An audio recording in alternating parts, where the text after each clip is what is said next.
Associates at Honda of Canada Manufacturing celebrated the start of mass production of the all-new 2023 Honda CR-V, the sixth generation of America's best-selling crossover of the last 25 years.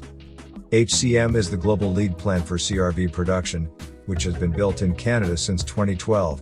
In the coming days, production of the all-new CR-V will follow at the Indiana Auto Plant and the East Liberty Auto Plant in Ohio.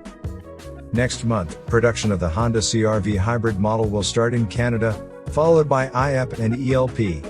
Honda will increase production of the hybrid model to 50% of CR-V sales, which is a key step in Honda's overall electrification strategy. The all-new 2023 Honda CR-V debuts with a rugged yet sophisticated design, including two turbocharged trim levels, EX and EXL, and the Sport and Sport Touring trims that will be hybrid electric powered.